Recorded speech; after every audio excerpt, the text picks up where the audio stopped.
Le DAF Fresh Morning, c'est 104.5 tonnes de bonne humeur.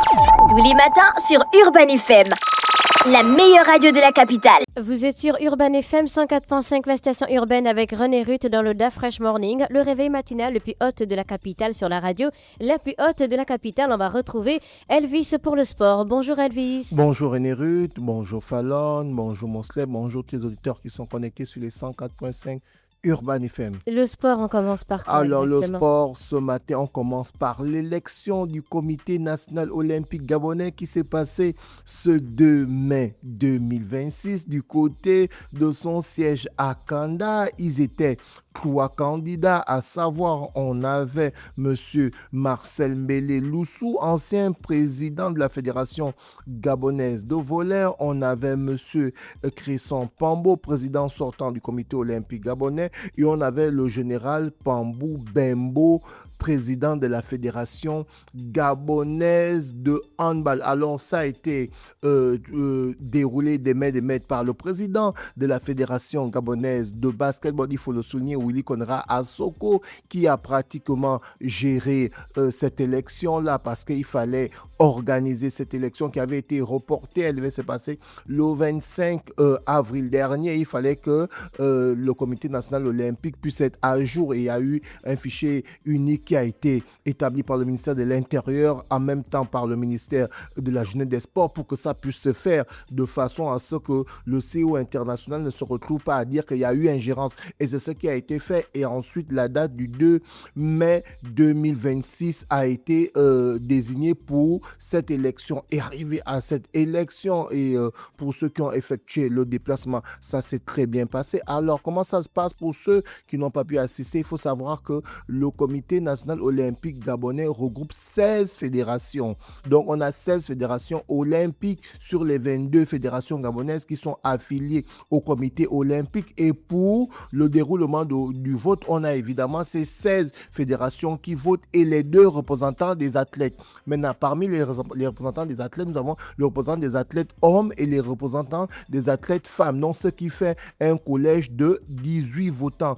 Et lors de cette élection, alors c'est le général Pambou Pembo qui a remporté on va dire quoi, la tête de cette élection de la présidence du Comité national olympique. Il s'est retrouvé avec 10 voix sur 18 et le président sortant Cresson Pambo en a eu 7 voix et M. Mbele en a eu 1 voix. Donc ce qui fait un pourcentage du général Pangou Bembo, j'espère que je prononce bien, d'un pourcentage de 55,55. Ensuite, le président sortant, Cresson Pambo, a eu 38,88% et M. Mbele a eu 5,55%. Donc, est élu le nouveau président du Comité national olympique gabonais, le général Pangou Bembo. Donc voici un peu... Sylvain Pangou Bembo avec 10 voix. Avec 10 voix sur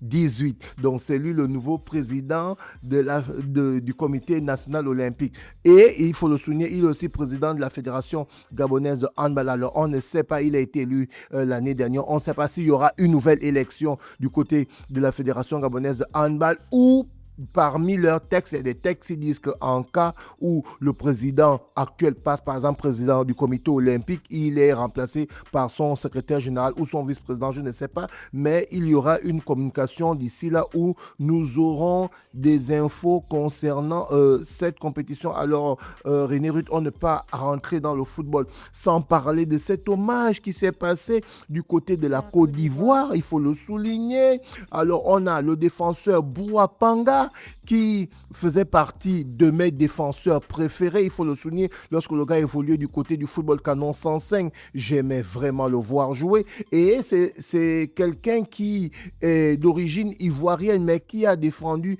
les couleurs du vert jaune bleu. On se souvient notamment pendant la CAN 2010 en Angola et la CAN 2012 au Gabon, s'il faut seulement parler de ces CAN-là, dont le ministre des Sports, M.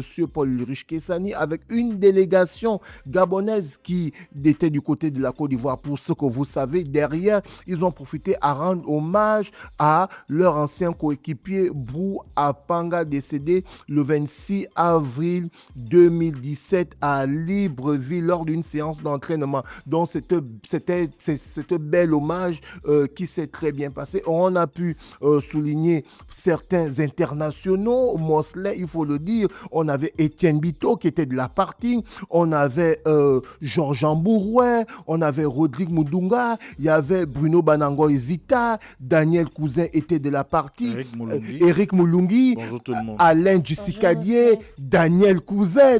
Donc en fait c'est pratiquement la crème des footballeurs des années 2000. Je suis en train d'arriver, c'est la crème des footballeurs des années 2000 que j'ai pu citer là. Ensuite on a des gars qui ont joué durant la CAN 94 et 96, notamment pour citer Non Parfait avec Étienne Kassangoma que j'ai pu voir dans les photos. Donc en fait, ils ont fait un très bon match. On a gagné. Oui, 1-0. Et c'est à travers. 1-0 seulement. Oui. Et c'est à travers, évidemment... Moi, j'ai regardé sur AFC. C'était même aussi, ce sont les news de AFC, puisque depuis là... Donc, du coup, ça fait qu'on ne peut qu'en parler parce que un Ivoirien qui a défendu les couleurs du pays... Un Gabonais. Oui, je suis en train de dire un Ivoirien d'origine qui a défendu les couleurs du Gabon vert jaune bleu. Non.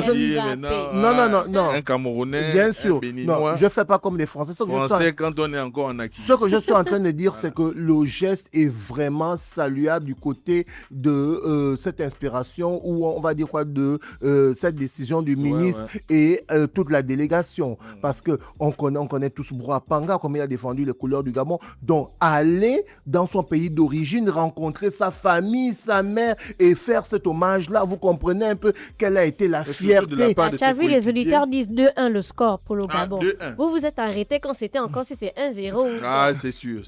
Donc vous comprenez que ce bel hommage, Mosley, imagine un peu comment ça a été interprété du côté par les parents et par rapport à la communauté sportive ivoirienne en voyant ce geste-là. Un ministre gabonais avec la délégation des anciens internationaux aller rendre hommage à celui qui a défendu leurs couleurs. En fait, c'est beau, ça me donne même les larmes aux yeux en fait. Donc c'était pour introduire par rapport au championnat national de football qui était à sa 11e journée. Le championnat. Ça vient la 11e Oui, à 11e journée, l'année dernière, Manga Sport était champion et le football canon 105 était deuxième. Cette année, le championnat. J'ai vu le début du Nord, là, US Athletic, Yodoyem et Uzo. Non, je vais donner les résultats. Bon, c'est de ça pas pressé. Donc, il y a le championnat qui se joue bel et bien. On était à la 11e journée et nous avons eu les matchs suivants. Le football canon 105 était opposé à l'Ozo Sport. Le football canon 105 a remporté le match 2-1. Ensuite, on avait l'association sportive du Sandberry Sportif qui était opposée à Bouengedi Sport. Le centre. Qui a mis le doublé. Ils ont déjà régularisé leur situation. Qui a mis le doublé? Qui a mis le doublé? Mon petit frère. C'est qui ton petit frère? Il s'appelle Junior Romaya, celui qui a mis le doublé. Le capta.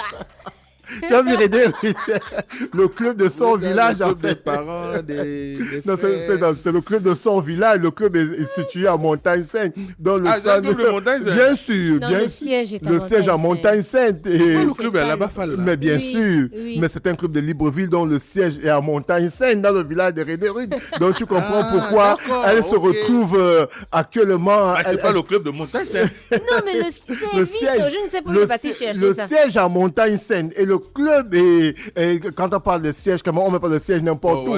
Et le frère de René Ruth est en train d'allier. Le président doit avoir des atomes crochus avec le milieu. Et le petit frère de René Ruth est en train d'allier les performances. Donc là, s'il continue dans cet élan, pourquoi pas la porte des Panthères du Gabon? Est-ce que tu comprends un peu? Donc on arrive à aller chez les Panthères. Non, son petit frère. Dans le Sandberry Sportif qui s'impose 2-1 face à Bouengidi Sport. Ensuite, on a Stade Migoveyen qui recevait Voto Club. Stade Migoveyen a remporté ce match 1-0. Voto Club, c'est la police, non? Oui, le Voto Club, c'est la ils jouent police. le championnat national. Ils jouent le championnat national de première division. Ouais, bien sûr. C'est comme ça. Il joue aussi le championnat de forces de défense et de sécurité. Bon, il y avait un championnat comme ça. Mais actuellement, il participe au championnat national de football. Et de l'autre côté, on avait OYMAC qui était opposé à Ogo FC. OYMAC n'a pas pu remporter ce match du côté d'Aquacam. Les deux équipes ont fait 1-1. On a l'association sportive de Manga Sport, tenant du titre champion du Gabon, qui a écrasé l'Union sportive d'OYM. C'est ce match que Mosley parlait. Oui. Donc, tu comprends que c'est pas le même niveau. OYM n'a jamais remporté de championnat. On a Manga Sport qui est le deuxième club le plus titré du Gabon derrière le Football Canon 105 et qui est tenant du titre. Tu comprends que Manga Sport a joué les préliminaires de la Ligue des champions africaine. C'est pas le même niveau. Bon, et tu sais aussi que l'USO a beaucoup de problèmes. Oui, l'USO a beaucoup de problèmes, mais là on est sur le et consort. Donc on peut comprendre peut-être le score qui est en ce moment. Mais là on reste au niveau du football. Donc l'Union sportive de Vitam, l'Union sportive d'OYM, autant pour moi, n'a pas pu créer la surprise du côté du stade d'Henri Silvos, 3-0.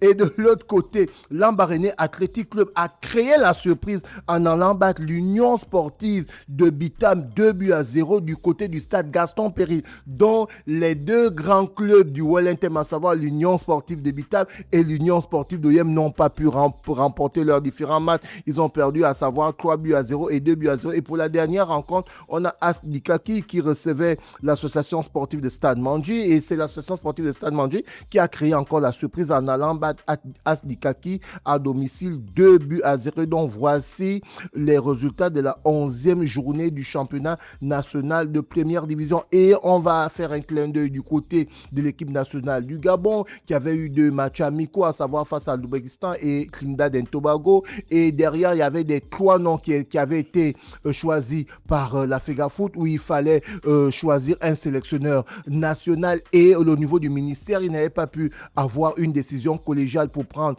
un entraîneur, et suite à cela, on a eu comme manager Bruno Ekole Manga et Anissé Yala comme coach intérimaire, et c'est celui qui avait géré ces 2 matchs pour le calendrier FIFA pour parler des matchs amicaux internationaux. Et là, on a ce communiqué qui est sorti de la CAF, la CAN 2027. Le tirage au sort est prévu pour le 19 mai prochain. Donc ce 19 mai, dans pratiquement 2 semaines, la Confédération africaine de football a fixé au 19 mai prochain la date des éliminatoires de la prochaine Coupe d'Afrique qui aura lieu du 19 juin au 17 juillet 2027 du côté de 3 pays, à savoir le Kenya, la Tanzanie et l'Ouganda. Donc on va pratiquement dire les équipes de la SADC, Mosley, on va dire l'Afrique australe, parce que c'est des pays qui sont frontaliers. On a pu voir la co-organisation entre le Gabon et la Guinée en CAN 2012 qui avait été une réussite totale parce que les 2 pays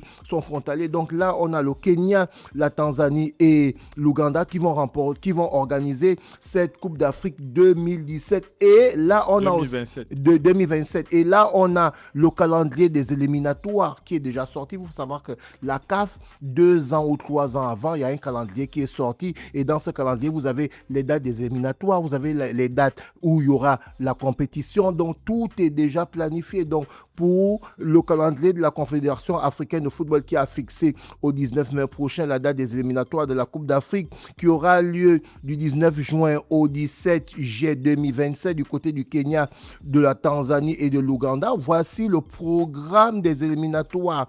Alors, on parle de la première et de la 2e journée qui vont se passer du 21 septembre au 6 octobre 2026, donc dans pratiquement 3 mois. La 2e journée et la 3e journée et la 4e journée auront lieu du 9 au 17 novembre 2026 et la 5e et la 6e journée auront lieu du 23 au 30 mars 2027. Donc voici un peu le programme fixé des éliminatoires, et à travers ce programme, on vient cogner à la porte de la Fédération gabonaise de football et du ministère de la Jeunesse des Sports, parce que jusqu'à présent, à part le fait que Anissé Yala avait été choisi comme coach intérimaire, nous savons qu'il n'a pas la licence CAF, donc il ne peut pas être sélectionneur de façon, on va dire quoi? Donc, il ne pourra pas jouer les éliminatoires.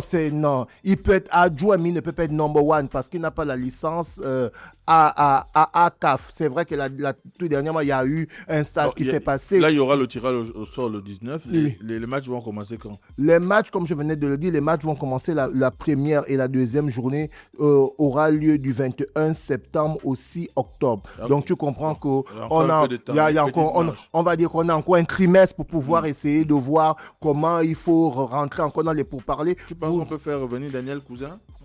Comme sélectionneur, bon, tout est ouvert. Il va demander de payer encore. Non, il a déjà été réglé. René Hydratation, il a déjà été réglé. Il pourrait revenir. Oui, comme on a Eric Antoué qui est entraîneur du côté de la France là-bas, tu comprends. Est-ce qu'il l'entraîneur? Non, il n'y a pas de revenir. Quand on parlait de Kweli Manga, c'est pas toi qui disais que c'est un ancien, il faut savoir laisser la place. Ça, c'est le coach. Non, laisse déjà. Il ne peut pas avoir d'autres coachs aussi. Il ne peut pas avoir d'autres coachs. Non, il y en a aussi. Je suis d'accord aussi avec. Je suis aussi d'accord avec René Rude, mais je suis aussi d'accord avec Mosley parce que René Rude, pour la petite histoire, le meilleur sélectionneur gabonais jusqu'à présent là, c'est Dacosta. Il est parti, il est aussi revenu. Est-ce que tu comprends un peu? En fait, ça ne coûte rien de revenir. Le plus important, c'est lorsque tu reviens. Henri Antoué. Okay. Donc, du coup, le plus important, c'est pas de revenir. Le plus important, c'est lorsque tu arrives, tu alignes les performances. Regarde un peu ce qui se passe du côté de Marseille. Là, j'ai envie de taquiner à Miss Bond et Elvis Keddy et Mosley qui supportent Marseille. Oui. Lorsque Deserbi est parti, Marseille était 3e. Mais Habibé, il y avait les grands commentaires qu'il fait dans une chaîne de la place pendant qu'il entraînait Rennes. Il aurait pu continuer avec Rennes, mais il allait prendre l'Olympique de Marseille. En temps, Marseille était 3e, mais là, maintenant, Marseille se retrouve combien? Marseille n'est plus européen. Est-ce que tu comprends? Donc, du coup, le plus important, ce n'est pas de prendre un grand club ou de prendre un petit club. Le plus important, c'est lorsque tu arrives d'aligner les performances et de respecter la signature par rapport aux dirigeants. Parce que si on te dit, tu signes ton cahier de charge. On va continuer dans ces informations. Il faut quand même rappeler qu'on a quand même une bonne palette d'entraîneurs qui peuvent potentiellement remplacer Anissé Yala. On a Daniel Cousin, on a Ibela, on a Henri Antoué. C'est vrai que Dafresh n'attend seulement la canne, non? Quoi? Non, lui n'attend plus. Il avait dit qu'il est pied de Coubertin. Oh. Ouais. Oui, Elvis, on termine avec quoi? Et on a Mbourounou. Oui, on a Mbourounou et on a même l'ancien Raphaël Zamanzamba qui était l'adjoint d'Alain Giresse pendant la CAN 2010. Tu vois, on a une palette d'entraîneurs où on peut faire le choix. On n'est pas obligé aussi d'aller prendre les blancs. Mais on a aussi des entraîneurs africains qui sont aussi qualifiés, qui remportent déjà la CAN. Donc là, on va revenir rapidement avec le calendrier des demi-finales de la Ligue des Champions. Ça va reprendre demain. L'Atlético de Madrid va recevoir à Arsenal. Donc Arsenal qui avait déjà joué face à l'Atlético. Les deux équipes avaient fait match nul. Donc là, cette fois-ci, ce mardi, c'est Arsenal qui va recevoir l'Atlético à partir de 20h. Et le mercredi, le Paris Saint-Germain va se déplacer du côté de l'Alliance Arena où le Paris Saint-Germain a, on va dire, comme disent les supporters,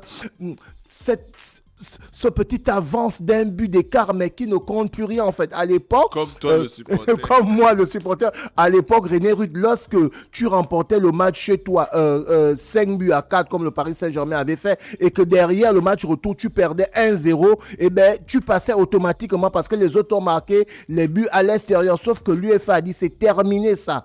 Que tu remportes 100 à 99 chez toi et que l'autre te tape 1-0 à l'extérieur, même si tu n'as pas marqué là-bas, quand on fait le cumul, ça fait égalité parfaite. On va aux prolongations. Donc, voici un peu le programme de les demi-finales de la Ligue des Champions qui auront lieu demain et mercredi. Merci Elvis pour le sport. Retrouvez sa rubrique sur la chaîne YouTube de la radio Urban FM 104.5, la station urbaine. Le Dafresh Morning, c'est 104.5 tonnes de bonne humeur. Tous les matins sur Urban FM, la meilleure radio de la capitale.